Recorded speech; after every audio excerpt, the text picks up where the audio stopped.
Ya, lo primero, ayer estuvimos haciendo la introducción, la presentación del curso, así que ahora vamos a entrar directamente en materia.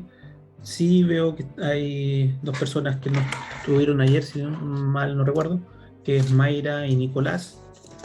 Solo para efectos que a mí me interesa llevar un registro, ir recordando y conociéndolo, y para que todos sepamos, si acaso se pueden presentar, de dónde vienen y qué es lo que esperan del curso de geoestadística.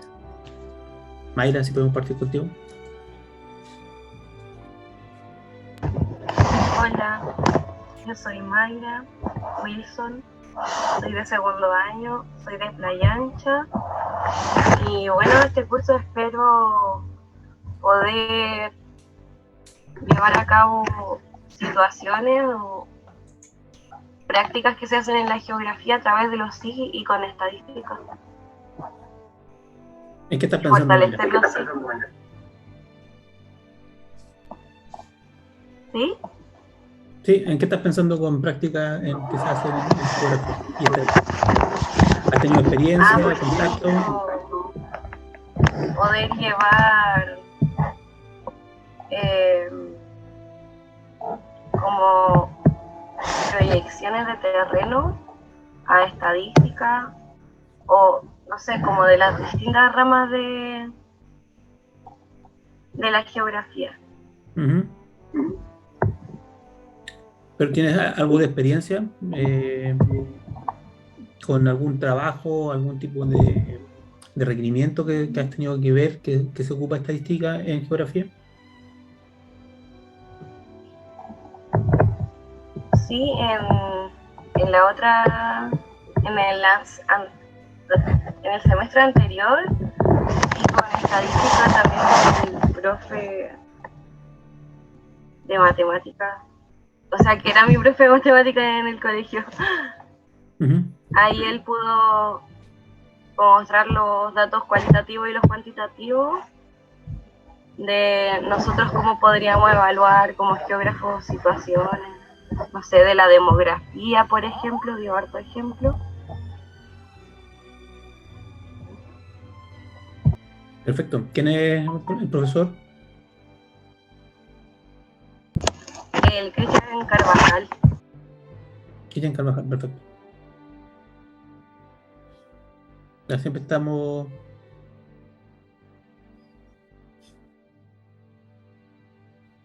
eh, siempre estamos tratando de actualizar el tema de los planes. De hecho, hay un nuevo plan de, de la malla de geografía y es súper interesante poder hacer esa conexión entre los distintos cursos y que tenga una orientación, una mirada desde la perspectiva geográfica. Por lo tanto, lo que me cuentan del curso me parece súper relevante.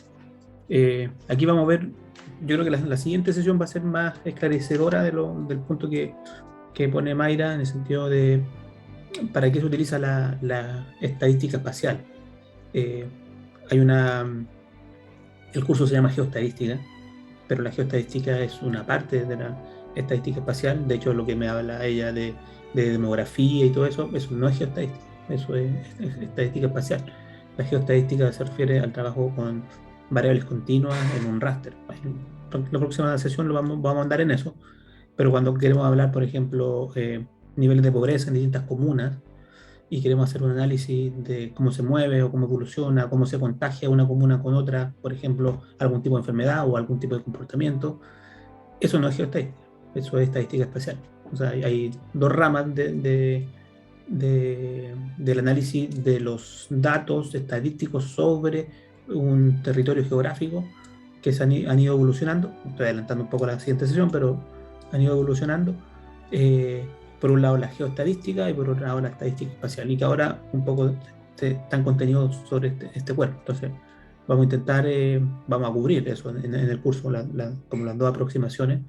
Todo lo que es geoestadística se puede profundamente y muy, muy importante para todos los que son los temas de eh, meteorológico, climatológico, mineralógico, geológico, todo lo que tenga que ver con variables continuas en el ambiente. Y la estadística espacial tiene que ver con todas las conexiones, estaciones meteorológicas, en sentido de poder establecer relación entre ellas, o agrupamientos donde hay más concentración, menos concentración, autocorrelación, son conceptos que más van por el otro lado. Entonces, vamos a cubrir eso. El curso, si bien se llama geoestadística, cubrimos un poco más de lo que es geoestadística porque es necesario ver otro fenómeno. Por ejemplo, ver la calidad de alguna variable, como podría ser no sé, el índice de pobreza o el índice de escolaridad o el índice de esto, algún índice cualitativo, eso escapa a la geoestadística. Eso es estadística espacial. Entonces, pero vamos a cubrirlo, así que un poco por la expectativa. Eh, Bien, Nicolás, si tiene algunas palabras para nosotros.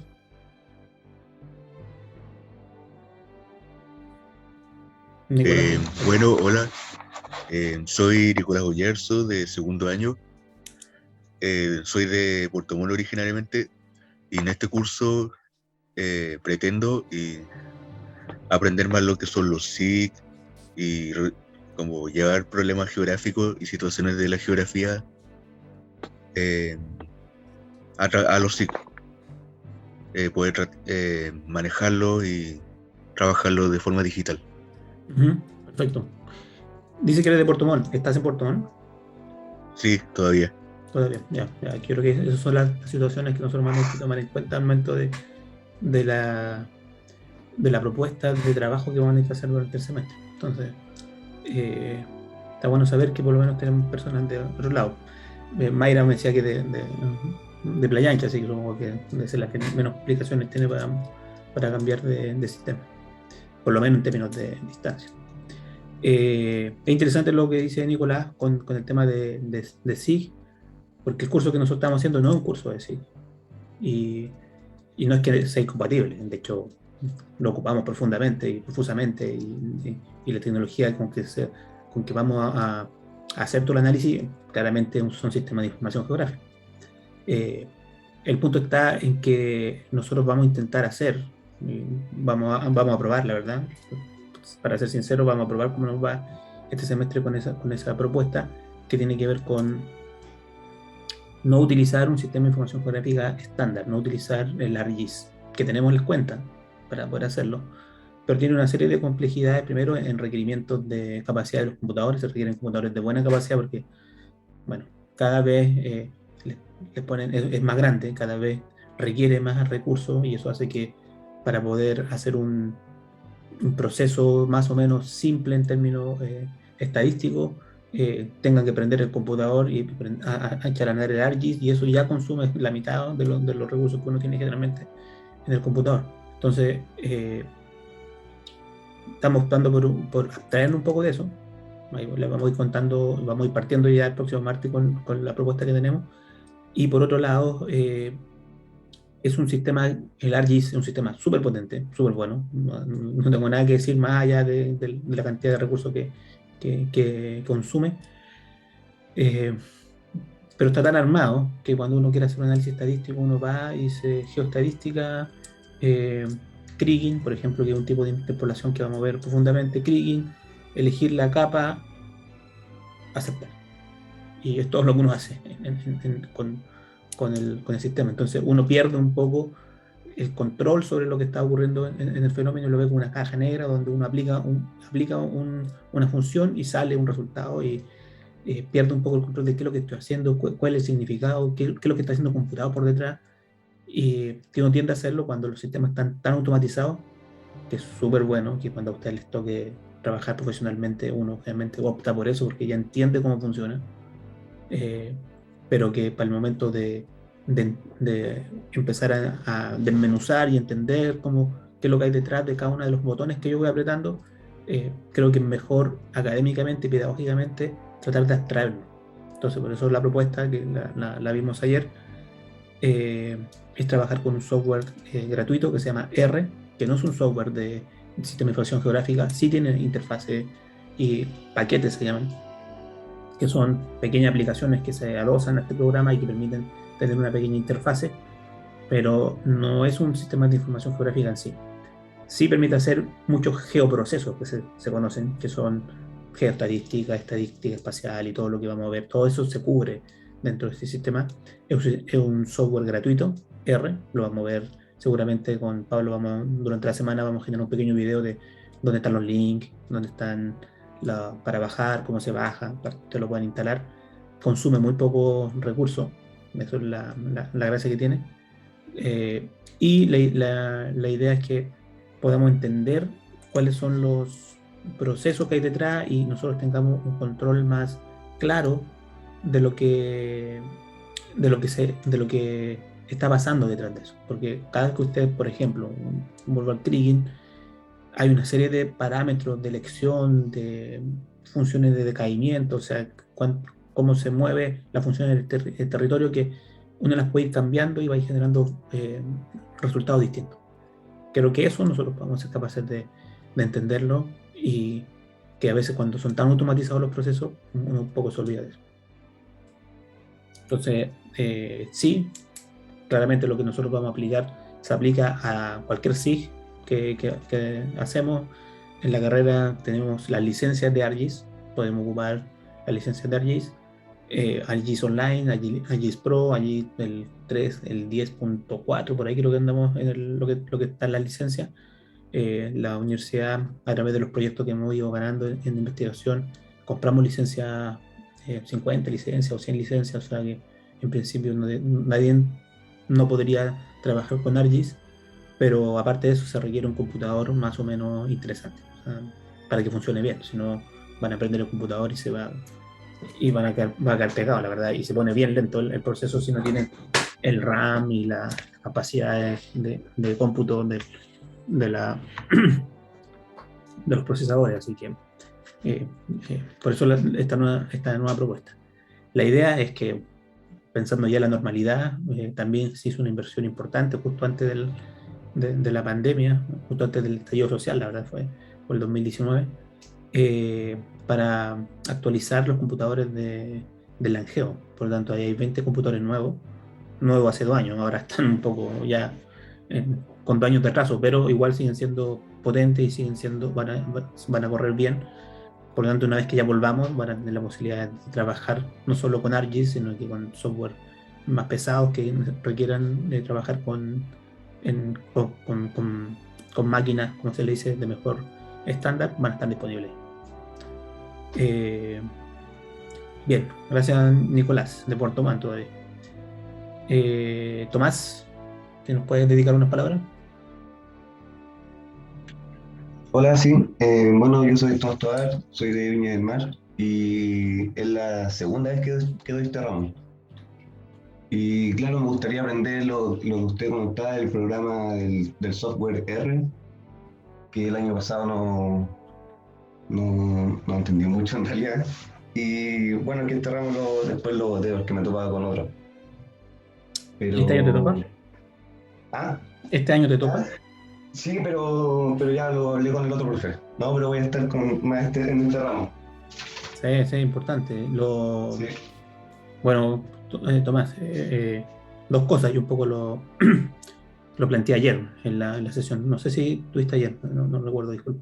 No, ayer no, que estaba en Santiago y volví ayer, de hecho, en la noche. Ya, bueno, bienvenido entonces. 2 cosas. El curso no es un curso que esté pensado,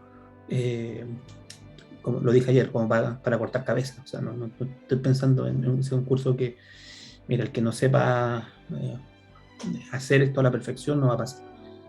Tiene niveles, y hay contenidos mínimos que son que un poco lo definen, son lo que yo creo que es alguien que no sepa eso no lo puede pasar. Pero no pasa tanto por que entiendan la complejidad y que me expliquen la diferencia entre un decaimiento exponencial o circular, que yo creo que lo van a llegar a entender, y lo pueden entender, sino que es por la constancia. La constancia. Hoy día no alcancé a hacerlo en la mañana, justo me pillaron con una reunión, y también me estoy organizando toda la agenda porque durante el paro aproveché de centrarme más en el tema de investigación, así que muchas reuniones de ese tipo me estoy reorganizando.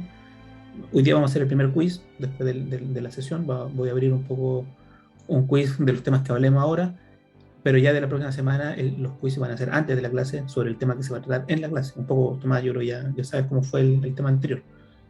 Hay que leer la información antes, hay que responder el quiz antes y después venimos a la clase. Así va a funcionar. Si hacen eso, durante todas las sesiones van a pasar. No van a tener problemas en pasar. Si no lo hacen, se van a ver con complicaciones porque no se fíen en los certámenes, porque los certámenes solamente son el 30% de la nota y el otro 70% lo hacen los laboratorios y los quizzes que vamos a ir tomando en forma semanal. Recomendación, no falten a clase, porque aquí en estas clases, si bien vamos a hacer el esfuerzo, ¿no?, como lo hicimos la otra, de hacer estos pequeños videos explicativos de 10 minutos, pero eso es como un tráiler de lo que estamos viendo, o sea, un resumen del concepto explicado de una forma, ojalá lo más entendible posible, y ahí nos ayudan para ir mejorándolo, pero el real proceso educativo se genera aquí, en estas clases sincrónicas.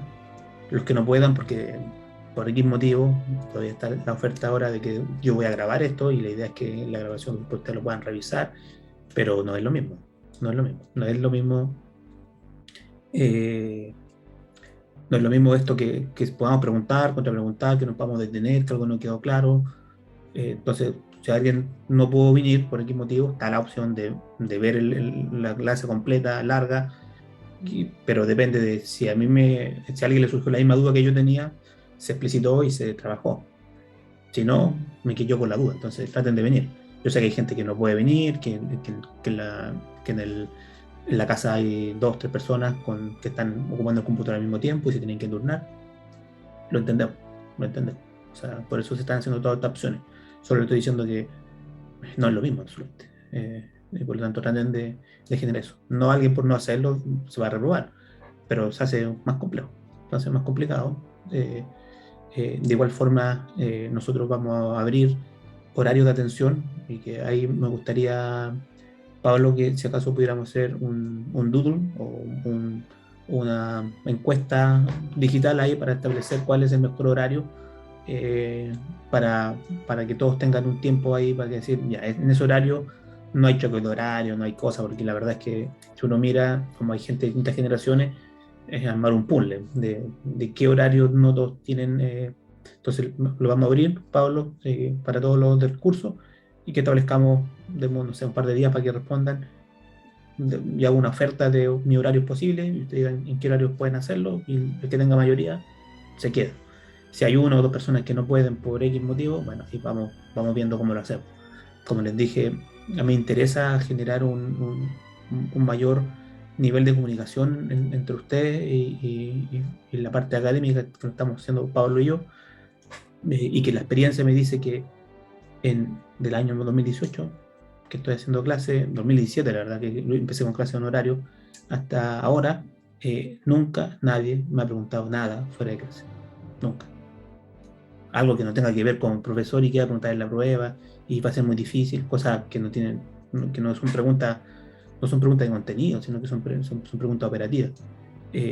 Nunca nadie, ningún estudiante me ha preguntado nada fuera de clase, y lo cual no habla bien de eso, no habla bien del espíritu crítico que tiene que existir en estudiantes de enseñanza superior. Tiene que haber más de eso.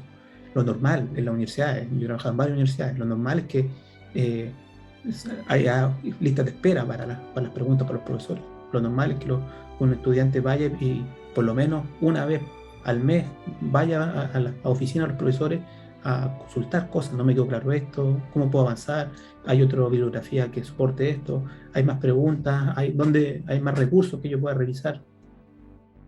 Eso es lo normal en el mundo. Entonces hay una normalidad también en la forma como se está trabajando, por lo menos desde mi experiencia. Puede que yo no sea muy simpático y no genere esa cercanía, para que vayan a hacerlo, pero bueno, trabajemos en eso. ¿Sí? Yo también, como les dije, yo no me gano ninguna medalla con reprobarlo a todos, tampoco me gano medalla por pasarlo a todos. Yo lo que tengo que hacer es bien mi trabajo, pasar mi contenido y ser suficientemente justo para decir quién lo aprendió y quién no lo aprendió. Entonces, la invitación de nuevo es a establecer canales de comunicación más continuos. Ustedes tienen que dejar de ser estudiantes de colegio y tienen que terminar siendo profesionales. Entonces, ese es un paso que el cartón no se lo va a dar. O sea, cuando terminen, si han sido toda su educación universitaria, han sido solamente estudiantes pasivos, cuando pasen el cartón no están a convertir automáticamente en buenos profesionales. es un transcurso. Y ustedes ya están en segundo año, algunos ya más de ese año, de una carrera de 5, o sea, ya van en la mitad del camino, o sea, ya tienen que empezar a generar una actitud distinta a cómo enfrento, cómo me educo dentro de la universidad. Bueno, eso, tampoco le quiero dar la filípica, pero han pasado tanto tiempo sin hablar que con estudiantes y yo hoy día me siento particularmente emocionado que tengo más de 2 personas escuchando. Tomás de Viña, así que no habría problema. R, y lo que un poco resumen, Tomás, constancia. Eso es lo que se requiere para pasar el curso. Nada más que constancia. No es un curso que siempre se hace como la analogía. Esto no es ciencia de cohetes, no es una cosa, no estamos hablando de física cuántica. No vamos a llegar a esos niveles. Es una cosa que ustedes perfectamente la pueden entender si la discutimos y tratamos de explicarlo de varias maneras. Y finalmente, Ignacio. No solo sí. ¿Estás por ahí, Ignacio? Si estás hablando, estás muteado. ¿Habrá ido por un café? ¿Se habrá aburrido? Ignacio Laguna. Hola, profe. Ahí está. ¿Cómo está, Ignacio? ¿Bien usted? Bien. Bueno, estamos en la dinámica de, como ayer estaba viendo las personas que no asistieron ayer. ¿Viniste ayer a todo esto? No, es que me metí al link y no me servía, me salía inválido. Bueno, eso dice que te metiste a otro link. Porque ayer nos juntamos. Pero estamos haciendo la dinámica de un poco presentarte para que la gente te conozca. Yo no sé, porque también estamos haciendo esta cosa de que hay gente que lleva 2 años en la carrera y que jamás nos hemos visto, así físicamente. Entonces,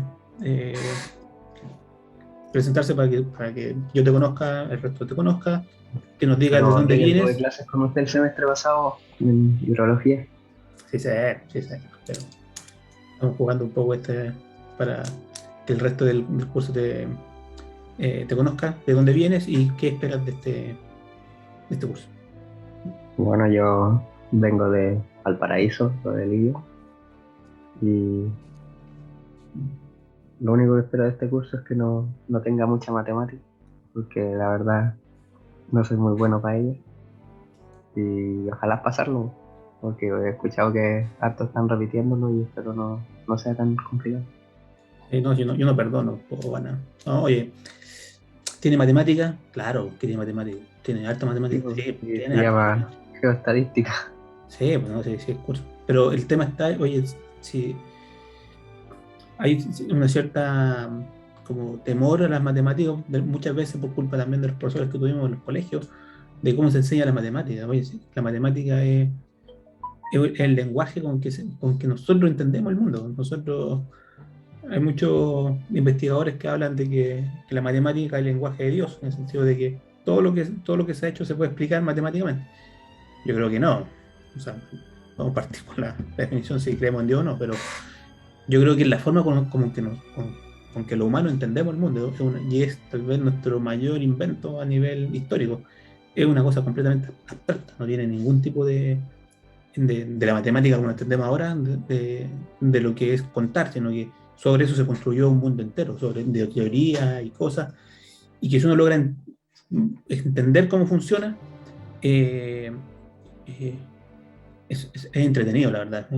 Como hay cosas operativas, hay cosas que no entiende, que a veces uno no entiende, a veces hay cosas de lenguaje solamente en matemática, y lo vamos a ver en estadística, y lo vamos a ver en un ratito más con algunas cosas de tipo de cómo se expresan ciertas cosas que a uno lo confunden un poco, y que tiene que ver con más que realmente una complejidad conceptual o intelectual o que sea muy profundo, es netamente un tema de que cada área del conocimiento ha ido generando una jerga, un lenguaje, una forma de trabajar, y ha generado una forma de comunicarse o de conceptualizar cierta idea, que eso a veces uno no lo entiende. Entonces pasa como cuando tú quieres aprender un nuevo software y estás medio perdido los primeros minutos porque no sabes ¿dónde está nada? O cuando te cambian de sistema operativo y está todo al revés de lo que tú estás acostumbrado.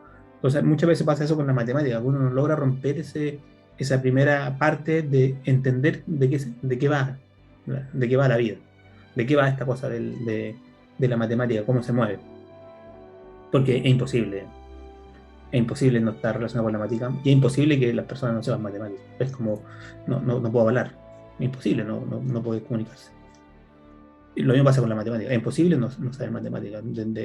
Desde que te levantas y sabes cuántos días quedan para tal evento, desde la sumatoria, de cuántas plata tienes, de cuántas plata quieres ganar, de lo que quieres comprar. Es imposible, ¿no?, escaparse de eso. Lo que pasa es que muchas veces si uno lo estudia desde una perspectiva demasiado intelectual o demasiado abstracta, asusta un poco, pero vamos a intentar hacerlo eso.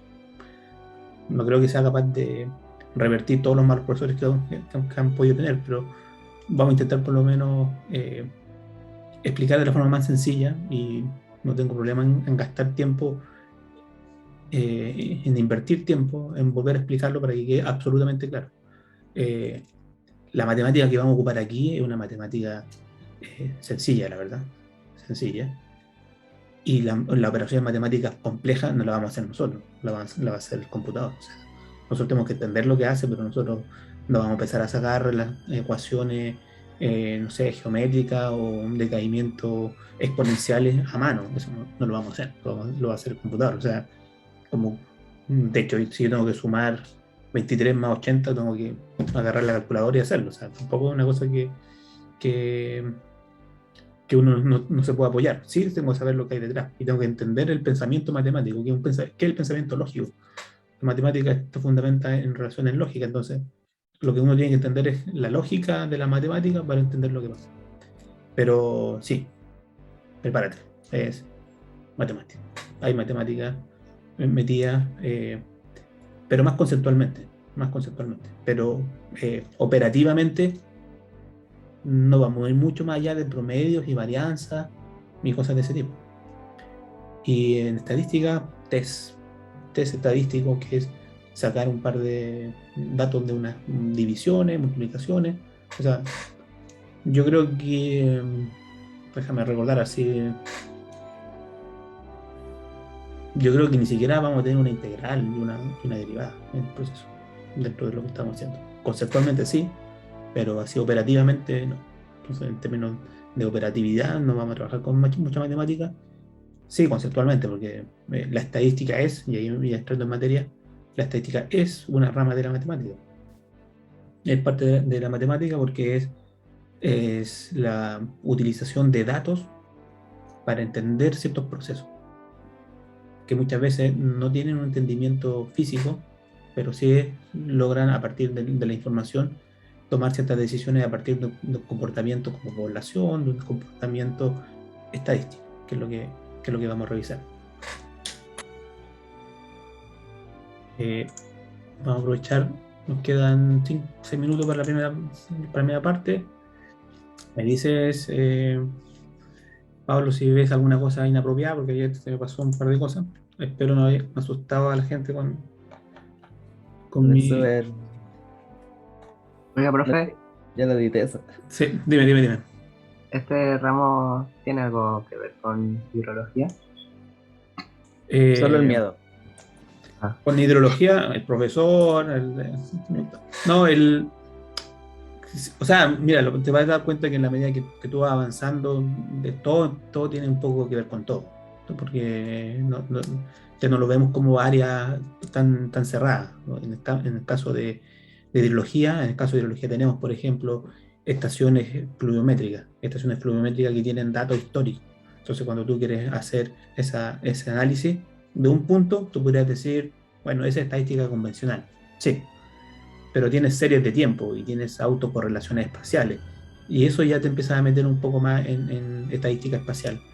Y si ahora miras esa estación, no una sola estación, sino que miras lo que pasa en una región, donde tienes varias estaciones meteorológicas, y quieres decir, bueno, pero ¿cuál es la temperatura promedio? Ahí hay una pregunta espacial, estadística espacial. ¿Cuál es la temperatura promedio? ¿Es tomar la estación y promediarla solamente?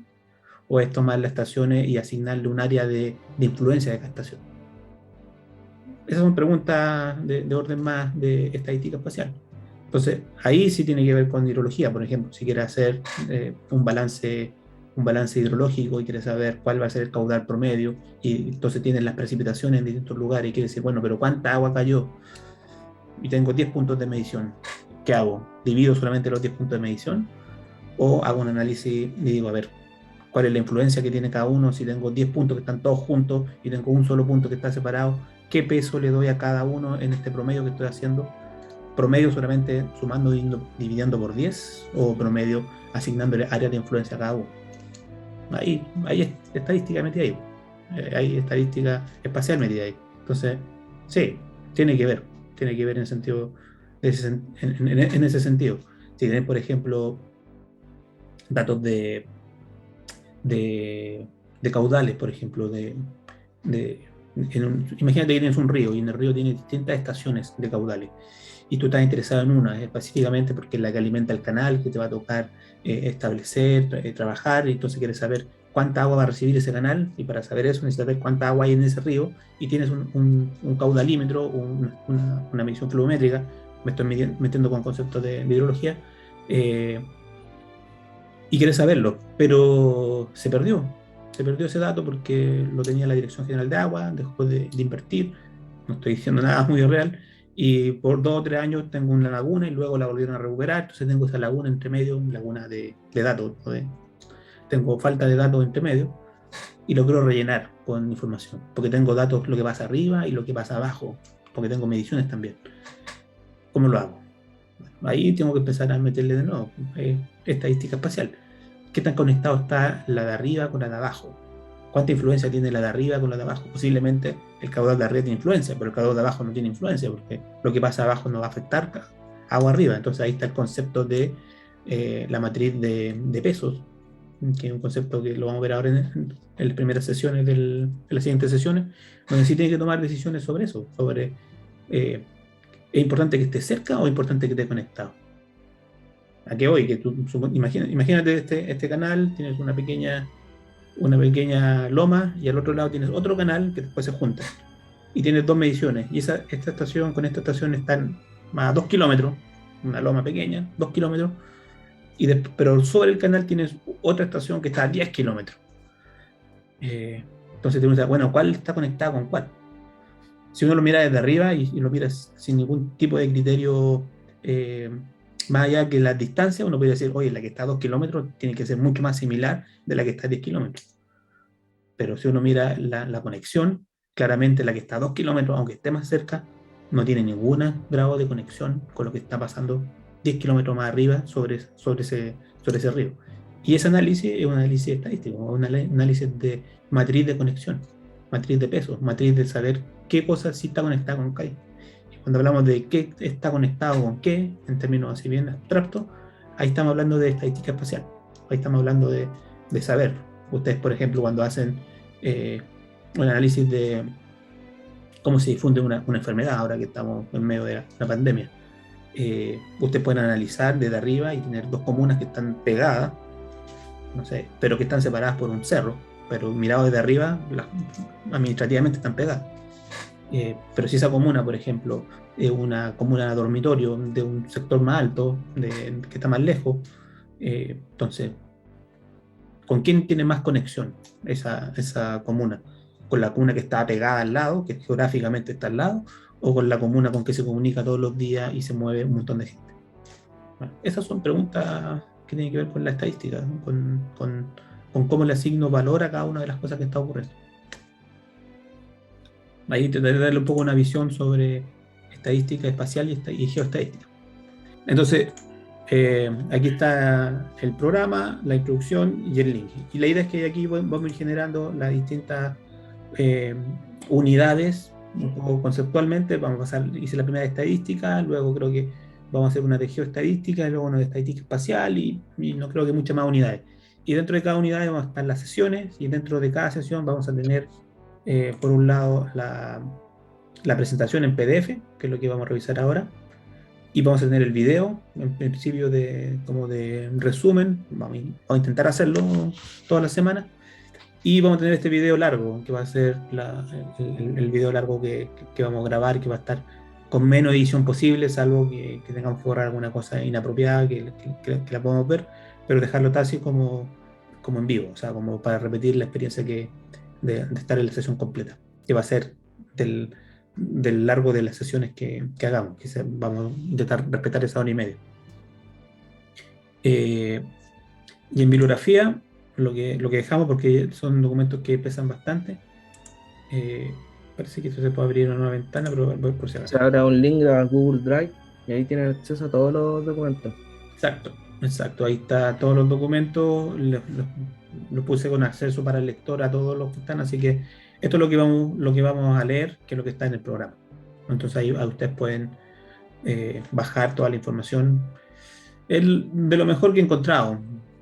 Falta, yo creo que un par de cosas me hubiera gustado haber puesto unas cosas directamente en inglés que encontré que estaba mejor explicado, pero para evitar el tema también del idioma, solo algunas cosas las dejé en inglés, como este Miller del 2004, que es finalmente la presentación de la ley de Tobler, que es como una ley fundamental, que es una ley, una cosa como... Bueno, y hablamos después de la ley de Tobler, pero ya, ahí está la bibliografía, así que ya tienen toda la información disponible. Y por ejemplo, si vamos al programa, esto ya lo vimos ayer, ahí está la bibliografía enumerada, tal como está puesto ahí en el Drive. Y aquí está el programa partiendo desde ayer con la introducción, y hoy día estamos a 14, que vamos a ver lo de estadística clásica. Deberían leer eso, o sea, el 6, capítulo 1 y capítulo 2.5, es más o menos lo que cubrimos, y vamos a hacer el primer quiz, que lo vamos a hacer ahora durante el día, vamos a dar espacio para hacerlo. Y ya el día miércoles, vamos a tener el primer laboratorio. Y si se fijan, laboratorio, a diferencia de ayer, que yo les decía que tenía solo hasta el 25 de diciembre, que era lo que tenía definido, ahora está completo. Y algunas cosas para ser transparentes, yo le dije 32 sesiones son las que no estamos comprometidos. Bueno, no hay 32 sesiones, hay 29 sesiones. Hasta el 21 de enero, que es la propuesta que es la propuesta que se hace desde Vicerrectoría para hacerlo. Entonces, tienen las sesiones, y aquí las sesiones consideran dos cosas. Consideran el día de la Inmaculada Concepción, el 8 de diciembre, por lo tanto ahí no hay clase.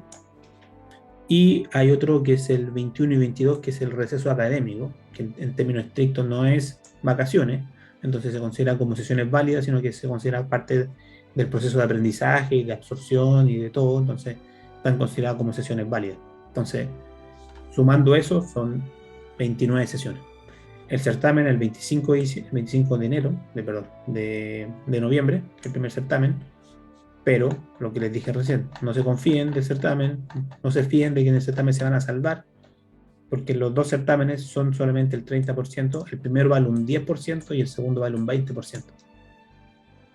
Las lecturas, los quizzes, son 30%, y los prácticos, si se fijan, casi el 50% de la nota son los laboratorios, así que ahí le vamos a meter mucho trabajo.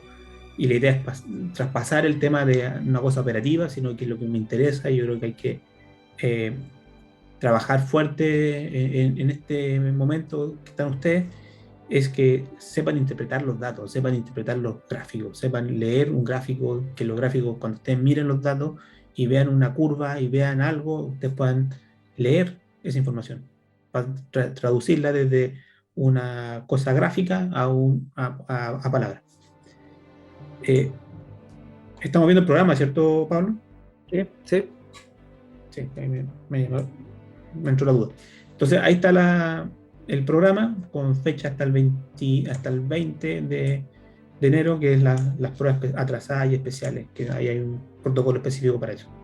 Entonces, esta es la propuesta. La primera parte es más estadística espacial, y luego es más geoestadística, que es la segunda parte. Lo vamos viendo de a poco. Entonces, eso está arriba, y está en acá, en la bienvenida. Sí, alguien está llamando, Pablo. Sí, a mí. No sé, cambio lo vamos a ir comentando acá, y vamos a ir por sesión y generando las nuevas quiz y los videos y todo lo que tenga aquí, ir subiendo. Y bien, no sé si tienen alguna consulta como para... Yo tengo algo que acotar acerca de la calendarización. En el grupo del Geo, que es el Geo general, le mandamos el correo que nos llegó del profe Romero explicando por qué iba a cerrarse el 20 de diciembre. Ujú. Recordando que estos son solamente los ramos con los profesores que estuvieron en movilización, entonces los ramos anteriores van a tener otra fecha, con los que ya han tenido clases, 20 de para enero. que no se, este 20 de enero, Ujú. para que no se sientan para que no crean que porque tuvieron clase anteriormente van a tener que llegar hasta enero, sino que ellos van a mantener sus meses que creo que ya terminan en diciembre, Sí, termina el los que 30. no estuvieron, el 30 de diciembre. Entonces, para que tengan claridad de ese tema. Sí, las clases que no se suspendieron, que están asociadas a los profesores de honorario, van a terminar cuando se terminen las 32 semanas, que es más o menos el 30 de enero, el 30 de diciembre para esos cursos. Y seguiríamos solamente para enero con todos los profesores que estuvieron asociados no apoyando el paro. Ahí esa semana, la primera semana de enero, cuando volvamos, vamos a tener una conversación con los que lleguen hasta ahí, en el sentido de que tradicionalmente hay gente que se va restando y al final no tiene sentido discutirlo ahora.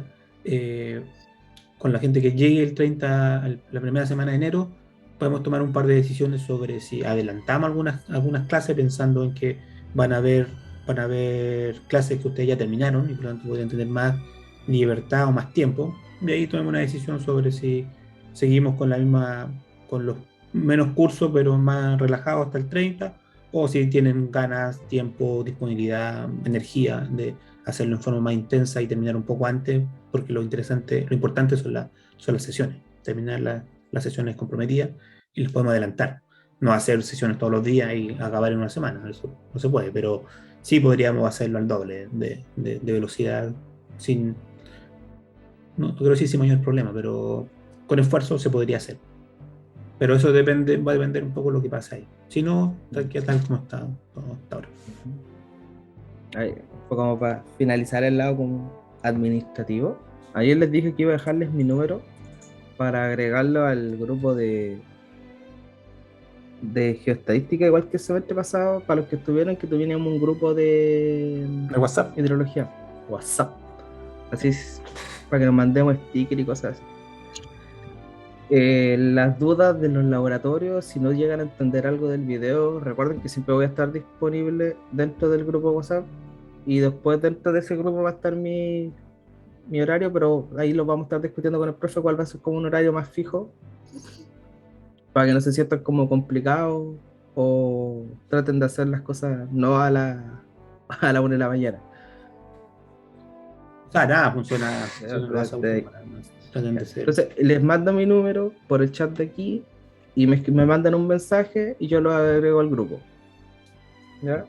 Para las personas que si ustedes saben que alguien más está dentro de geoestadística y no está actualmente en la clase, por favor háganle saber, mándenle mi nombre que me mande un mensaje. Ahí está. Perfecto. Ahora es un grupo que maneja Pablo. Yo no tengo acceso y ni siquiera pregunto mucho qué pasa en ese grupo para que hayan distintas instancias. Es de nosotros nomás. Sí. No quiero ni saber. Bien, la introducción. ¿Qué es lo que lo que quiero resolver hoy día? Es más o menos sencillo, es retomar algunos conceptos estadísticos de la estadística clásica, de la estadística estándar, de la normal, de la que se ha desarrollado al principio, para que a partir de eso podamos ver las diferencias que hay con los otros. ¿Leyeron? ¿Alguien leyó?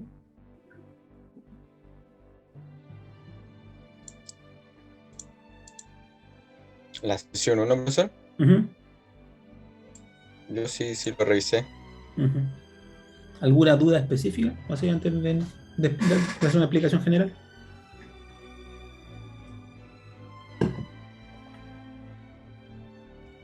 Me quedó como medio. Me costó comprender como la fórmula, más que nada. Ya, vamos a ¿Qué ver. punto una letra representaba los datos tomados? Perfecto. vamos a poner énfasis en eso. Entonces ya, pasamos a esto.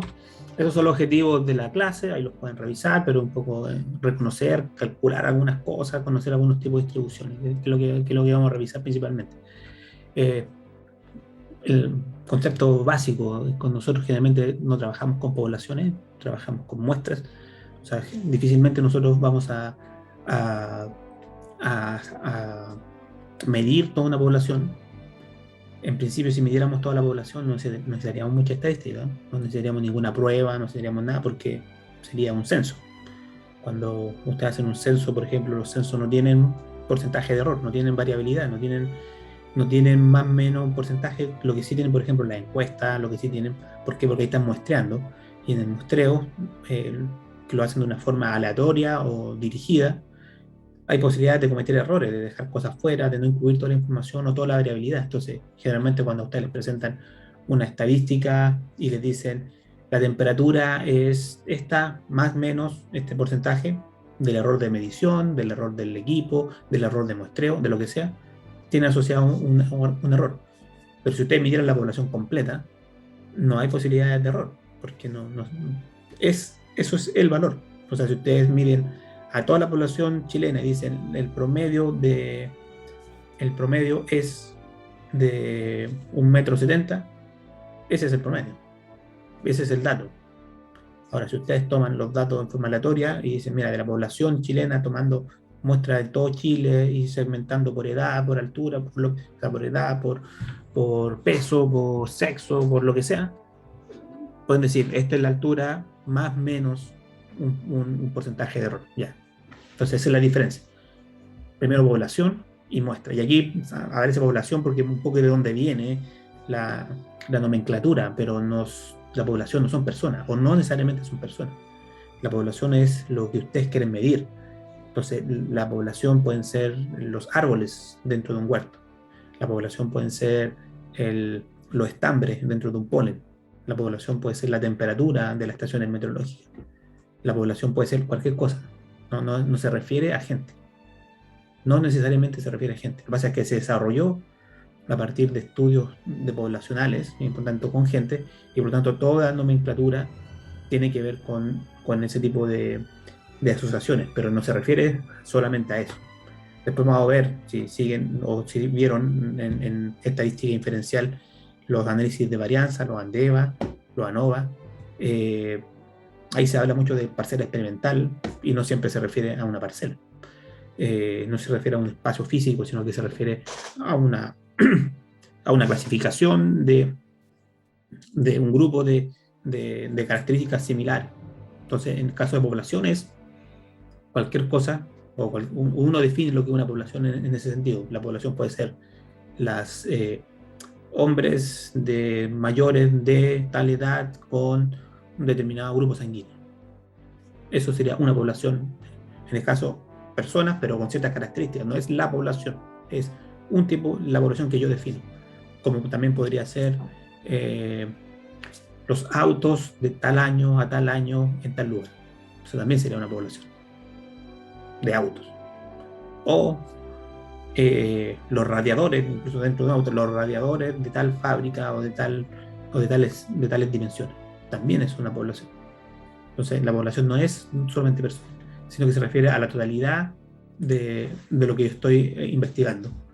Y muchas veces no se puede hacer esa totalidad de lo que yo estoy investigando, no se puede medir la totalidad, y por lo tanto lo que yo hago una muestra, tomo ciertos elementos. Después vamos a discutir cómo tomo esos elementos, cuál es la forma más representativa con que lo puedo hacer para asegurarme de que sea eso, representativo de lo que estoy tomando.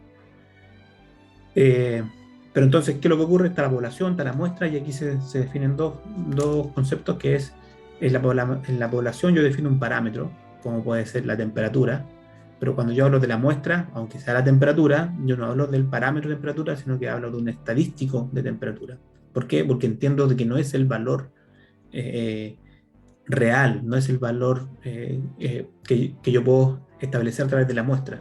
Entonces, cuando yo quiero saber cuál es la temperatura de la población, estoy diciendo el parámetro de temperatura es 30 grados, pero si quiero hacer la muestra, el estadístico de temperatura que mide, el estadístico que mide la temperatura es tanto y se asocia a ese parámetro. Entonces, las poblaciones tienen parámetros como las muestras tienen estadísticos. Ambos pueden ser lo mismo, en el sentido, ambos es temperatura, ambos es altura, ambos es peso, solo que la población se asocia el parámetro se asocia a la población y el estadístico o el estadígrafo, que es lo mismo, se asocia a una muestra. ¿Se entiende eso, cierto? Es solamente conceptual. No hay, de hecho, ustedes van a ver temperatura en ambos lados, o precipitación en ambos lados, o altura en ambos lados. No es lo que es realmente, sino que es, si acaso representa algo de la población o representa algo de la muestra. Si es algo de la población, es un parámetro. Si es algo de la muestra, es una estadística. ¿Perfecto? Sí. Ya, avanzamos. Siguiente, los tipos de variables. Y aquí, esto es súper interesante entenderlo, como para separar conceptualmente cuando hablamos de los tipos de variables. Hay variables cualitativas y cuantitativas. Esto estoy haciendo un repaso de estadísticas, en principio usted lo debería manejar. ¿Alguien quiere participar y recordar un poco para el resto de la clase? ¿A qué nos referimos con categorías cualitativas y cuantitativas?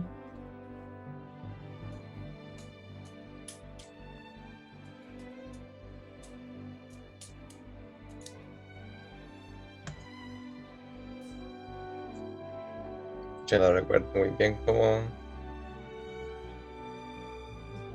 Digamos que no fue como muy bien en estadística el primer semestre. Uh-huh. ¿Fue este semestre? El primer semestre, ¿Del año pasado? no este año. Ah, de este año, ya. O sea, deberías tenerlo fresquito.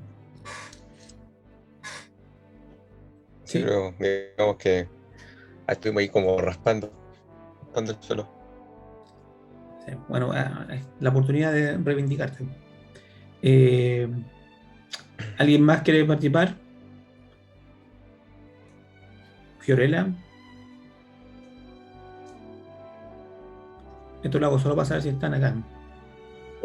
Yo por lo menos me recuerdo solo de la cuantitativa, que eran como, tenían más relación con números, así como con números ya más naturales y tenían relación también con los decimales. Pero la otra, la cualitativa, ya no me lo recuerdo bien. Uh-huh, uh-huh. Ya, eso cuando dice cuantitativa, hay un poco de tal paréntesis, ¿te fijas? Son numéricas. Es cuando el número tiene un significado. Los números pueden ser solo símbolos o pueden tener un significado numérico. Cuando hablamos de que tiene un significado, es por ejemplo, vamos a dar ejemplos y después se pueden separar dentro de ellas, pero por ejemplo, temperatura, altura, edad. Todas esas son cosas cuantitativas, son cosas que tienen que ver con que yo las puedo hacer operaciones matemáticas entre ellos. Yo puedo saber el año que nació una persona, es cuantitativo porque yo puedo sacar, por ejemplo, de una población de personas, pues cuál fue el año que nació las personas. ¿Listo? Y sobre eso yo puedo sacar un promedio. Entonces ese promedio tiene un significado. Tiene un significado en el sentido de que dicen, si uno es el 1980, el otro el 70, el otro el 2000. Yo promedio, digo, en promedio, esta población nació en tal año. Tomo las variables, el valor que me está entregando, lo divido y tiene un significado. Todo eso es cuantitativo. Pero cuando lo paso a cualitativo, independiente que sean números, no tiene ningún significado. No tienen ningún significado numérico. Entonces, por ejemplo, ustedes pueden tener las regiones de Chile. Antiguamente, afortunadamente le estamos poniendo nombre, pero antiguamente tenían nombre. La 1, la 2, la 3, la 4, la 5, que venía de arriba hacia abajo, y tenía un cierto orden. Pero entre medio estaba la 15, la metropolitana, la 14, se empezaron a desordenar.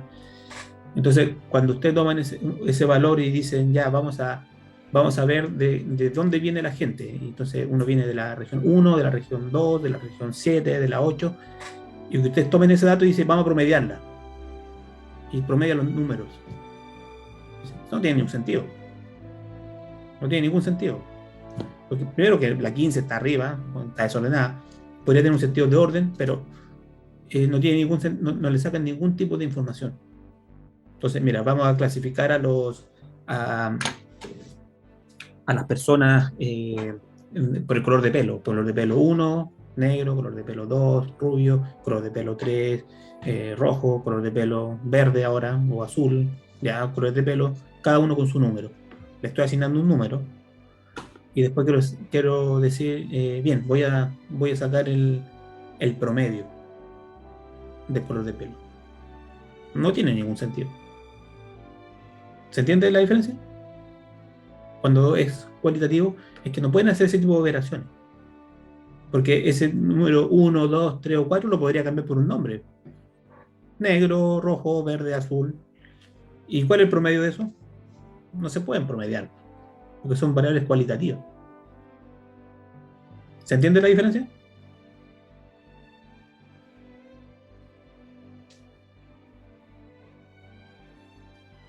Es como por tener un orden. O sea, dentro de eso podría haber una que tenga un orden, pero si no, primero es que nada la diferencia entre cuantitativo y cualitativo. Cuantitativo yo puedo hacer, mira, en la parte baja, puedo hacer, en la parte baja las cuantitativas son numéricas, y aquí se pueden separar en dos cosas, entre las que se conocen como las discretas y las continuas. Las continuas es un poco los ejemplos que di: temperatura, precipitación, altura, peso. Son variables que pueden tener cualquier valor, pero tienen un significado. O sea, una persona que pesa 20 kilos y una persona que pesa 30 kilos, 30 es más que 20, es más pesada. Yo puedo entender, puedo sacar la diferencia en promedio: 20, 10, 20, 15 el promedio. Puedo hacer operaciones matemáticas. Eso es continua y no tengo problema. Y las discretas son, más que nada, que sirven para contar. Por ejemplo, el número de personas de una ciudad. Eso no tiene decimales. O hay personas discretas, o sea, no hay 2,3 personas. O sea, ¿se entiende la diferencia? Es solamente una diferencia cuando son números, dijeron naturales en algún momento, pero bueno, es números naturales, o cuando son números reales. Son números discontinuos, que tengo decimales, o son números enteros. Esa es la diferencia. Pero ambos sirven para lo mismo. O sea, ustedes pueden contar el número de personas en una población, en distintas poblaciones, pueden hacer operaciones matemáticas con esos datos. Tiene un significado que cuando tiene una población de 100.000 y la otra población de 50.000, pueden decir, oye, hay el doble de personas en uno y el otro. Se pueden hacer ese tipo de comparaciones. Todo eso es cuantitativo. Pero cualitativo es cuando ustedes le asignan un valor a una categoría, una clase. Y eso pierde significado, pierde un significado matemático. Sirve para clasificar, sirve para ordenar, sirve en algunos casos para jerarquizar, si es que hay un orden ordinal, como se denomina acá. Si es nominal, o sea, de clasificación, clases de suelo, clases de suelo, coberturas de suelo urbana, vegetación, arbustos, todas esas son clases. Ustedes no pueden hacer operaciones matemáticas con esos valores. Pueden determinar para cada uno cuál es el porcentaje de superficie, hacer una derivación de ese tipo, pero con el número, con el nombre, no pierde cualquier significado. Y también no tiene ningún sentido. La diferencia entre el nominal y el ordinal es que en el nominal ni siquiera tiene que tengo el suelo desnudo y la vegetación, pero ¿cuál es mayor? Ninguno. No hay relación de magnitud entre medio. No quiere decir que uno sea más grande o mejor o peor que el otro. En cambio, en el otro, cuando tiene el peso, y uno pesa 10 y el otro pesa 30, yo puedo decir, ya, mira, este es más grande. En el otro no pueden decir que es más grande por la magnitud. No estoy diciendo por la superficie, por la magnitud.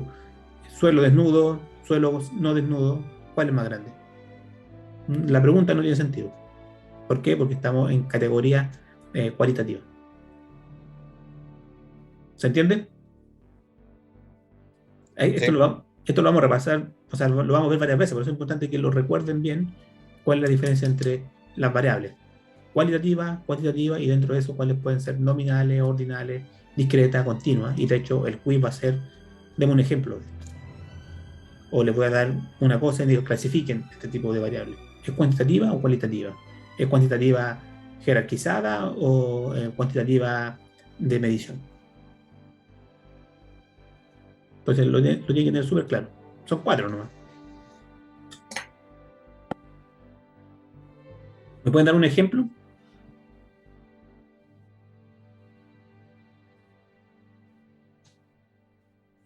Ignacio, ¿me puede dar un ejemplo de una cualitativa ordinal?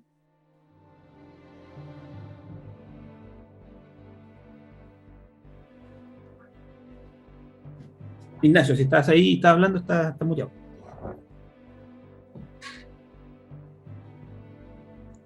De una cualitativa, Bueno, Fabián, dale. Cualitativa ordinal. ordenar tal vez poner un orden de los ciclos. De los ciclos, a ver, ¿dónde vas? Quiero decir, tal vez como pongámosle, no sé, tal vez como categorizar eventos que sucedieron por siglos. Tal vez, quiero decir, en el siglo XV ocurrió esto. Ah, siglos, perdón, te había entendido mal, te había entendido ciclos. Entonces ahí yo dije, ¿para dónde va? La verdad está integrado. Ya, siglos, como por fecha. Sí. Está Sí, entra.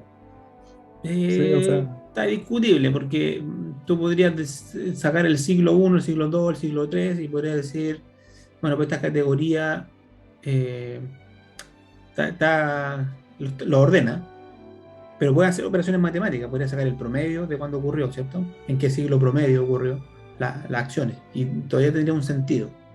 O darle como un orden de mayor a menor, o cuál fue primero y cuál fue último. Claro, ahí tiene un sentido. Hay otro que también... podría, perdón, es Dale. que me recordó que podríais tomarlo más que como siglos por edades. Edad de piedra, edad de hierro. A eso podríais darle una cualitativa normal ordinales, porque la estáis clasificando de forma ya por época, que es lo que estás haciendo tú por la era, pero Sí. ya le estáis dando una cualitativa. Ahora sí, Bien, oye, quedan 10 minutos, así que vamos a curar un poco. Voy a hacerlo un poco menos interactivo ahora, vamos a ir avanzando. Ya, estudien esto, lo voy a preguntar en el quiz, así que voy a estudiarlo, que me den un ejemplito, o que les voy a colocar una prueba, un tipo de variable, y ustedes me van a decir cómo se clasifica. Ya. Aparte, cuando trabajamos con las cuantitativas, las numéricas, se pueden hacer varias cosas. Entre una de esas, se pueden hacer, por ejemplo, sacar un promedio. Y aquí me voy a detener un poco para explicar el tema de la nomenclatura, de la escritura. Y un poco, esto que está acá es lo mismo que esto que está acá. Y lo que pasa es que se plantea de lugares distintos. Primero, ¿qué es lo que está diciendo? Y aquí tengo los valores, que generalmente se les dice los valores X. Cada uno de estos es una X. Y hay 1, 2, 3, 4, 5. Entonces, este sería el X1, luego sería el X2, luego sería el X3, el X4. O sea, es una forma de decir la unidad 1, la unidad 2, la unidad 3, la unidad 4, la unidad 5. A eso se refiere. ¿Y qué es lo que trata de decir esto? Mira, ahí está la X, ¿te fijan? Se refiere al X y tiene un índice que se llama Y. Entonces, ¿qué es lo que dice? Mira, voy a sumar la sumatoria, los valores que vayan de la Y, ¿se fijan? Igual 1 hasta la Y igual que N, y que N se refiere al número de datos. Este es el N. Es el número de datos, no es la cantidad de datos, es la cantidad de datos, N datos. Entonces, ¿qué es lo que está diciendo acá? Nada más que voy a sumar todos los valores desde X igual 1 hasta X igual N y lo voy a dividir por el valor N. Eso está diciendo. ¿Qué es lo que estoy haciendo acá? Eso. Estoy tomando los valores y esos son los datos. El 8, el 9, el 10, el 11. Estoy sumando, si se fijan, estoy sumando. Esa suma es eso. De X igual 1, que sería el 8, hasta el X igual N, que sería el 6, y lo estoy dividiendo por el N, que es 7, con 7 datos. Promedio. Y así es como el símbolo que se asocia. Entonces, esto que está aquí es la expresión aritmética de esto que está aquí, que es la expresión estadística o en el lenguaje estadístico, que es lo que estoy haciendo. Es solamente entender qué es lo que estoy diciendo, uno lo puede traducir. Esa es la idea que nosotros podamos hacer, ese tipo de análisis.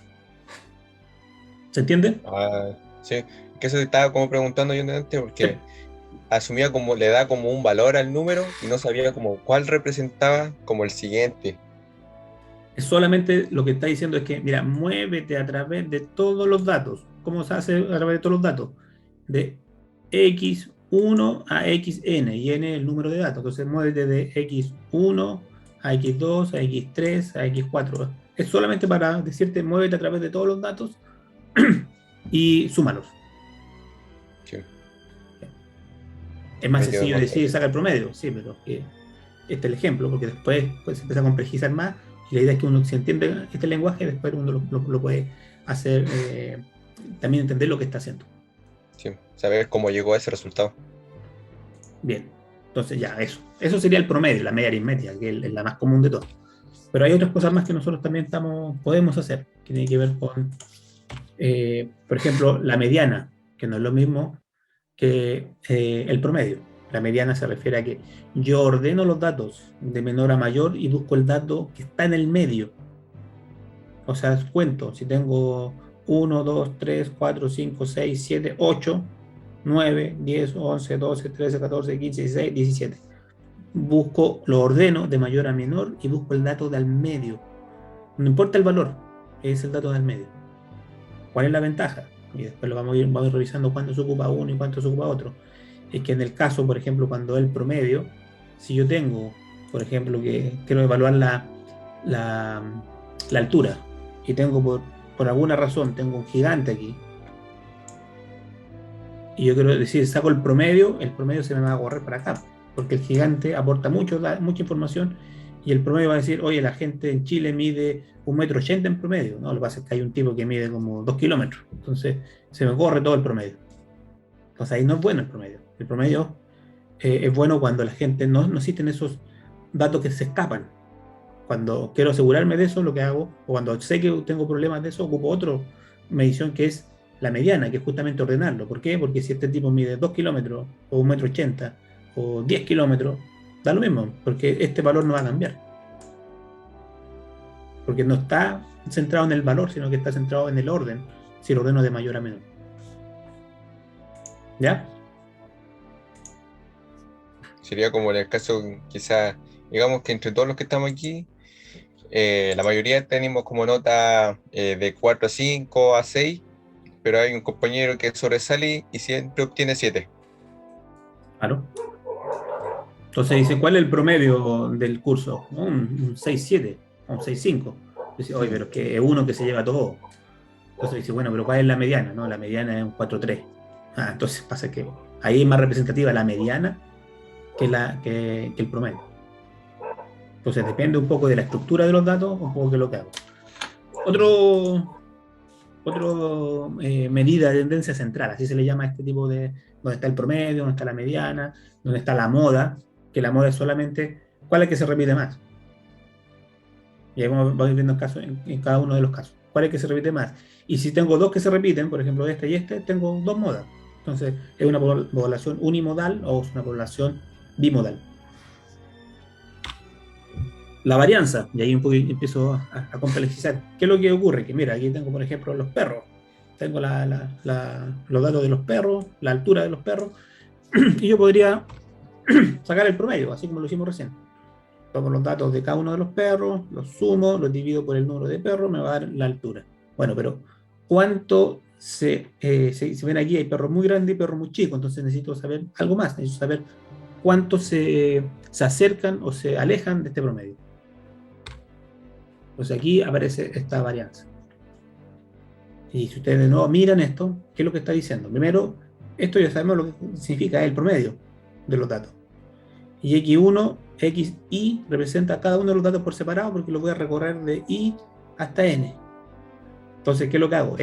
Tomo el valor de cada uno y le resto el promedio. Entonces, el primer dato tomo 206 menos 400. Luego, después voy al siguiente, que es 76 menos, este es el valor, la diferencia. 600 menos 400, 206. Luego el dato de 400 y algo menos 400. Luego 400 menos este dato. ¿Se fijan? Ustedes van, a cada uno de los datos le van restando el promedio. En algunos casos da positivo, porque el promedio es más chico que el dato real, y en algunos casos da negativo, porque el promedio es más grande que el dato real. Entonces, en algunos casos me da positivo y negativo. Y si ustedes lo sumaran, le daría cercano a cero, casi siempre. Entonces, para evitar eso, porque se compensan los datos negativos con los positivos, entonces, para evitar eso, ¿qué es lo que se hace? Se eleva al cuadrado para hacerlo positivo. Podría hacerlo también con valores absolutos, sí, pero se eleva al cuadrado. ¿Para qué? Para evitar los números negativos. Cuando son negativos, se eleva al cuadrado, queda positivo. Entonces, después los sumo y los divido por n. ¿Para qué? Eso me da un valor. Aquí está. Tanto al cuadrado, la diferencia al cuadrado, la diferencia al cuadrado, la diferencia al cuadrado, siempre positivo, dividido por 5, me da un valor. Que me da es una muestra de qué tan disperso está. Da en milímetros cuadrados porque está al cuadrado. Eso se llama la varianza y se ocupan un montón de datos para saber si el promedio es tanto y la varianza de tanto te va a dar un valor. Profesor, ¿y es el símbolo para varianza? Ese es el símbolo para varianza. Oye, me interesa que también ustedes vayan practicando el tema de participar más. Vamos a volver a clase y en clase lo hago hablar a todos, así que vamos ensayando el tema de participación. Ya tengo la varianza y si se fijan, aquí está lo mismo, es una expresión de lo que voy a hacer después. Voy a tomar el valor de cada uno, x sub i significa eso, que es cada uno de los elementos por separado, porque voy de i hasta n, y le voy a restar el promedio.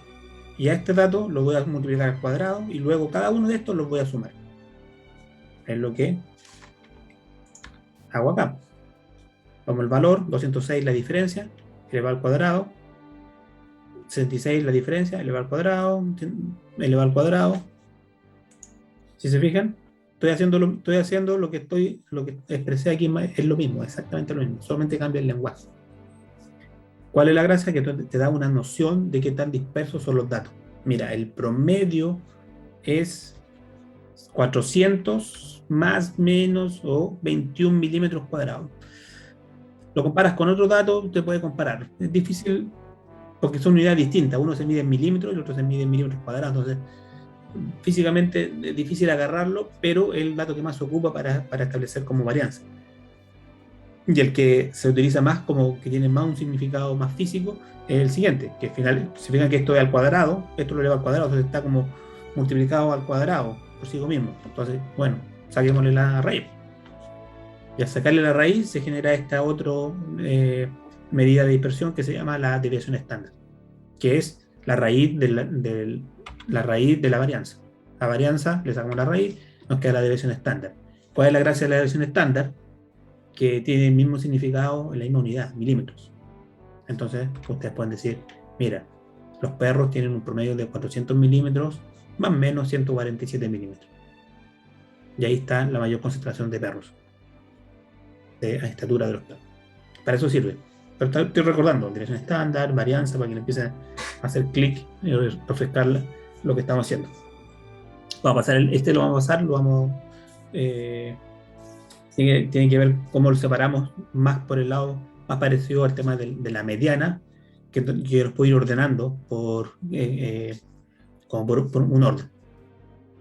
Lo vamos a pasar acá. Esto es fundamental, en lo que hacemos en todo lo que tiene que ver con estadística, es tiene que ver con esta distribución. Este tipo, Gauss, considerado uno de los matemáticos más grande de la historia, genio, uno de los grandes genios matemáticos de toda la historia. Tiene un montón de historias que mostró la genialidad desde muy, muy, muy chico. A los 6 años, 4 años hacía cosas que aún ni se le ocurriría que podría hacer un chico. Hay una historia bien, una de las más conocidas, que el profesor mandó a sumar los números del 1 al 100 y en 2 minutos ya lo había resuelto. Entonces, y era una estrategia que tenía el profesor para que dejaran de molestar y sumaran 1 más 2, 2 más 3, 3 más... Se estaba comiendo una manzana. Hay una película, creo.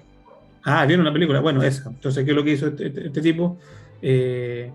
multiplicó por 2 y dividió por 2. O sea, dijo, oye, si yo multiplico por 2 y divido por 2, me da. Entonces, ahí hay una ecuación matemática, es como, incluso hay un chiste con Dorito de que quería contar el número de caballos y lo contó, de burro, y lo contó muy rápido y dijo, bueno, es que como lo hizo tan rápido, no, es que conté la oreja y por 2.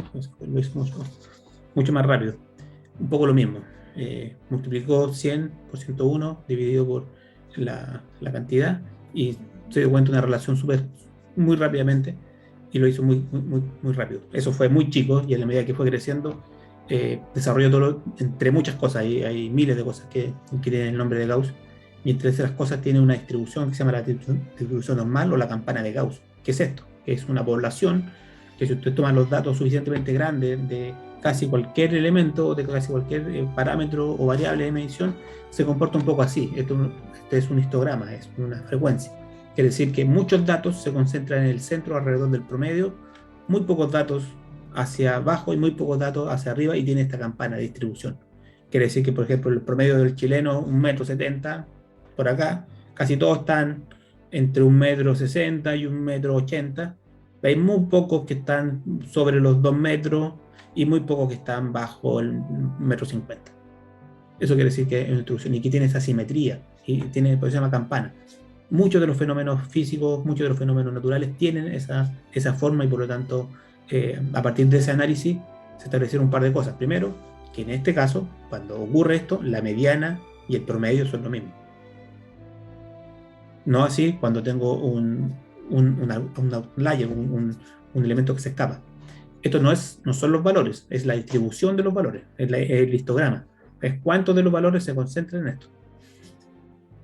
Entonces, ¿qué es lo que ocurre? Que esta distribución es fundamental porque es como cuando usted hace análisis estadístico, usted asumen que las poblaciones tienen una distribución normal en la mayoría de los casos, lo cual ocurre en la mayoría de los casos, pero es importante porque no todo se distribuye en forma normal. Hay cosas que no se distribuyen en forma normal y es necesario conocer el fenómeno que quiero estudiar para poder establecer o chequear la normalidad de la población que yo quiero, de la variable en sí que quiero medir, para poder establecer o aplicar cierta hipótesis o ciertos test estadísticos que se realizan solo bajo ciertos supuestos de normalidad, por ejemplo. Entonces, ocurre a veces que la distribución está cargada hacia la izquierda o hacia la derecha. En ambos casos, depende del fenómeno. ¿Cuáles son los fenómenos típicos? Esto, por ejemplo, si ustedes quieren ver la temperatura de un lugar, se comporta de forma normal. Pues la temperatura media de una población y la mide en los últimos 100 años y hacen un histograma, que lo vamos a hacer en el día martes con R, se comporta de esa manera. Pero si ustedes miden, por ejemplo, los caudales mínimos, ustedes toman los caudales de toda una bola, de todo un set de datos y dicen cuáles son los caudales máximos por mes. Y luego grafican los caudales máximos por mes en frecuencia, no es normal. Es así. O así. Los caudales mínimos, los caudales máximos. O sea, hay datos específicos en hidrología, por ejemplo, que no tienen esta distribución normal. Entonces es importante, ¿por qué? Porque hay cosas como esta, que el promedio y la mediana tienen valores distintos.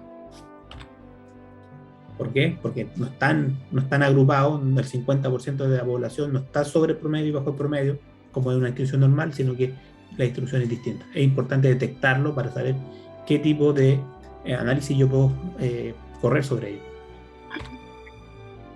Y también, aparte de que se puede correr hacia un lado, hacia otro lado, puedes hacer el tipo de distribución. La mesocúrtica es un nombre solamente para establecer que es la normal o es la más estándar, que de hecho tiene la curva, se llama curva de normalidad, es la más hipotéticamente pura en el sentido de la distribución. Pero si por ejemplo tengo una distribución así, que tiende a ser más chata, o sea, tiende a tener más valores hacia las colas, estas son las colas, y menos valores en la parte central, tiene un nombre, platicúrtica. ¿Por qué es importante? Porque quiere decir la forma como que se distribuye. O sea, hay ciertos umbrales que necesitamos poder corroborar en el caso del comportamiento que tiene para saber si podemos o no aplicar ciertos valores. Y este es el otro caso donde yo puedo saber si hay o no hay algún tipo de que se rompe algún supuesto que esté en el caso hipotético, en el caso de probar algún tipo de hipótesis estadística. Todo esto, como digo, es parte de la matemática y la estadística se hace sobre supuestos de distribución, de aleatoriedad, que si se rompen, el significado de lo que yo haga con un test no tiene ningún sentido. Entonces es importante ir detectando ese tipo de cosas. Les repito, estamos recordando rápidamente lo que hablamos de estadística tradicional. Y también puede ocurrir esto, puede ocurrir que tenga dos modas, como veíamos bien. Entonces ya no tiene una sola distribución, sino que tiene una distribución bimodal, lo cual genera ciertos problemas o ciertas limitaciones al probarlo, al probarlo, a testearlo estadísticamente. Y lo último, un poco solamente acercarlo a cuál es el problema estadístico, que esta es la estadística normal, la estadística en población, cuando quiero medir peso, quiero medir temperatura, quiero medir... Todo eso es estadística normal. Pero ¿qué es lo que ocurre? Que cuando yo lo coloco dentro de una geografía, el tema está en que está así.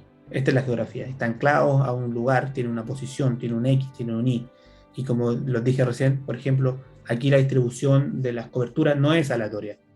No hay aleatoriedad en la distribución. Aquí tengo el mar, aquí tengo tengo la ciudad, y aquí tengo todo lo que es la vegetación, y tengo los distintos tipos de cobertura. No es que aleatoriamente se distribuyan, sino que están agrupados.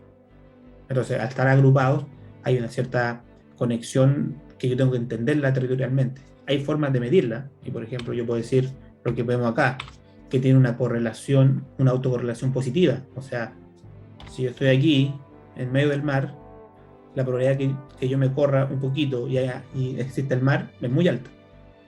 La probabilidad que yo me corra aquí y esté en medio de un bosque es muy baja. Entonces hay una autocorrelación positiva. Esto. En cambio, por ejemplo, una correlación negativa sería completamente lo opuesto. Mira, yo me corro un poco, y aquí estamos en binario, o sea, sí y no. Me corro un poco y estoy en el opuesto. Me corro otro poco y vuelvo al otro. Eso sería perfecto. Y aquí sería un poco aleatorio. Tú no sabes dónde está. Ya, ni esto es lo natural, es más bien esto. Entonces, eso te genera distintos escenarios de análisis cuando tú quieres generarlo. Y lo otro, que lo vamos a ir viendo de a poco, tiene que ver con esto, con la autocorrelación.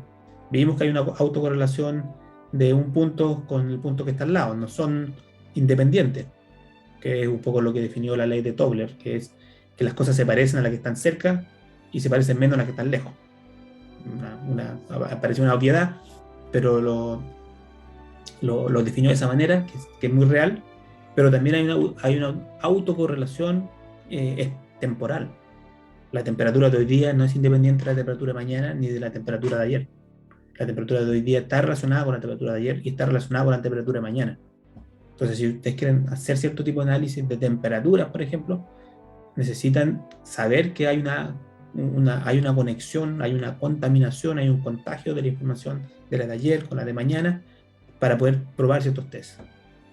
Para saber, por ejemplo, si ustedes quieren saber cuál ha sido el efecto de los cambios, hagan algunos ejemplos agrícolas como agrónomo, cuál es el efecto de cobertura de suelo para determinar la temperatura a 2 centímetros en un sistema productivo. Bueno, no basta medir la temperatura de ambos lados, porque la temperatura no solo es variable o no solo depende del tipo de cobertura que yo puse, una cobertura de plástico, una cobertura de paja, sino que también está influenciada por la temperatura ambiental de ayer. Entonces, si quiero saber exactamente cuál es el efecto de cambiar cobertura, tengo que saber que ese dato está contaminado o está relacionado con lo que ocurre, está autocorrelacionado, está correlacionado con su mismo valor, pero ayer, para poder hacer un buen análisis. Entonces, es el tema que nosotros tenemos que abordar. Y así como es más sencillo verlo en términos temporales, ocurre lo mismo en términos espaciales. Si yo quiero determinar, por ejemplo, si tal efecto ha tenido, si por ejemplo el efecto de los niveles de contaminación, por ejemplo, de algún tipo de enfermedad contagiosa, de cólera o de lo que estamos viendo ahora, del COVID-19, en una población, ustedes miden, voy a medir los niveles de hacinamiento, o voy a medir los niveles de escolaridad, o los niveles de pobreza, o los niveles, lo que ustedes quieran, y dicen, voy a relacionar los niveles de pobreza con el nivel de COVID, y voy a empezar a sacar las relaciones. Bueno, pero es que el nivel de contagio no depende solamente del nivel de pobreza, sino que depende si acaso el vecino está contaminado o no está contaminado. si el vecino tiene o no está contagiado. Entonces, cuando quieren tomar una decisión, si el nivel de pobreza, el nivel de escolaridad, el nivel de hacinamiento tiene un significado para predecir la cantidad o el nivel de COVID que va a presentar, tienen que entender que también hay una contaminación espacial, que tiene que ver que el vecino, si está contaminado, es una realidad, y si el vecino no está contaminado, es otra realidad. Y tienen que analizar eso para poder tomar una buena decisión. Si no, se van a tomar malas decisiones porque están aplicando mal los modelos. Entonces, esa es un poco la discusión que nosotros vamos a tener ahora en geoestadística, en el curso de geoestadística, pero más que geoestadística. Eso, chicos, creo que me pasé un poco, sí, me pasé 5 minutos, pero que podamos seguir discutiendo estos temas. Vamos a tomar algunas cosas de estadística estándar, y vamos a empezar a trabajar con R, y vamos a ver algunas cosas y vamos a reforzar algún tema el día miércoles, y el día jueves ya vamos a partir con estadística espacial propiamente tal. ¿Dudas? ¿Preguntas? En un rato más estarían subiendo el... ¿Hasta cuándo va a estar? Perdón, da uno. Mayra, ¿hasta cuándo va a estar? Ahí quedé. Abierto el quiz. ¿Hasta cuándo va a estar abierto el quiz? el quiz.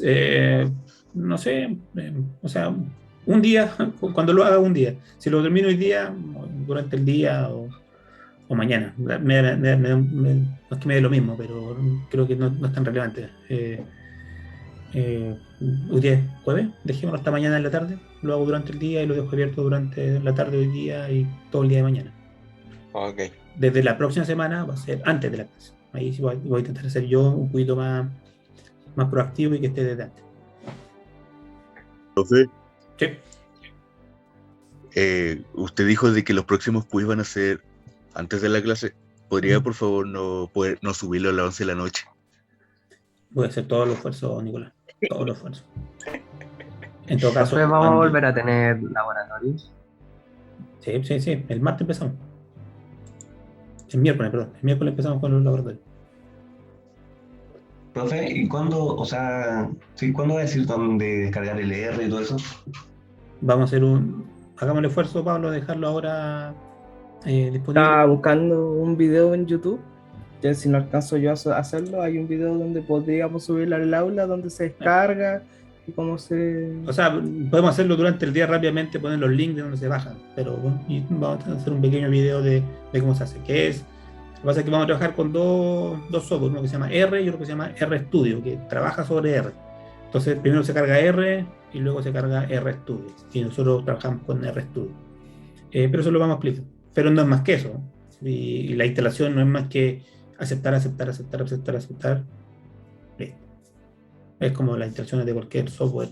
No requiere mucho conocimiento si es que no quieren cambiar y que ustedes tengan dentro su software específico en su computador, lo cargan en tal lugar o en tal lugar, y tienen los software de diversión y de estudio separados. Ya son una cosa de usted.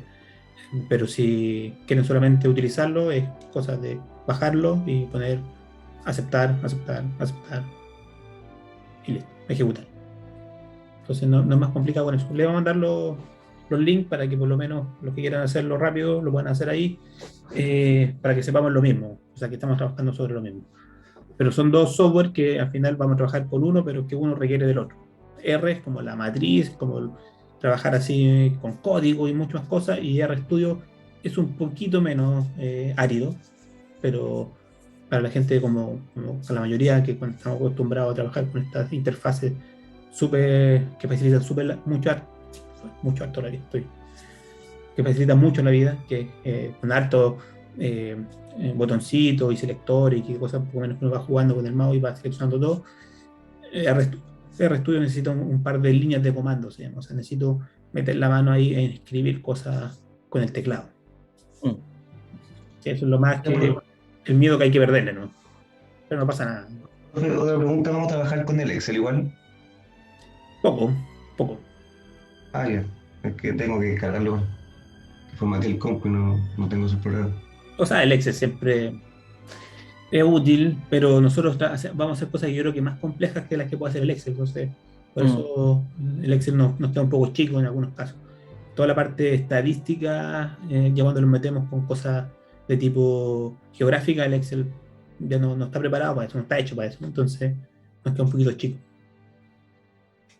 Pero recomendación, bueno, tener el Excel ahí. ¿No? Ahora hay muchas cosas en línea, ¿eh? O sea, de lo que se puede, cómo vamos a ocupar cómo podríamos nosotros llegar a ocupar el Excel, puede hacerlo con el Google estándar y abrir una hoja de cálculo y sería más o menos lo mismo.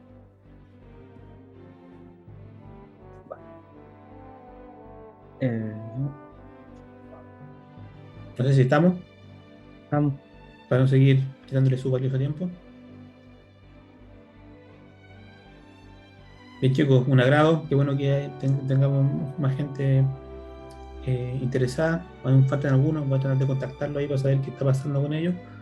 Y un poco estar súper atento a lo que está ocurriendo con el tema de las vueltas a clase. Capaz que terminemos durante este año con algunas clases presenciales o en su efecto terminemos todos encerrados y hay que suben los niveles. Así que estar atento a los cambios. En ambas situaciones la idea es que no cortar esto, de contarnos, discutir y que si tengan dudas, que no le queden dudas. Esta es una clase introductoria, así que seguramente van a sacar mucho más leyendo lo que pusimos arriba porque ustedes puedan recordar algunos conceptos. Y de aquí en adelante la idea es que vayan preparando el material para que la discusión sea más interesante y traigan dudas ya a la clase. Eso chicos, los dejo. Tengo ahí una reunión ahora programada. Ya. Ok. Nos vemos. Hola. Nos vemos la próxima semana.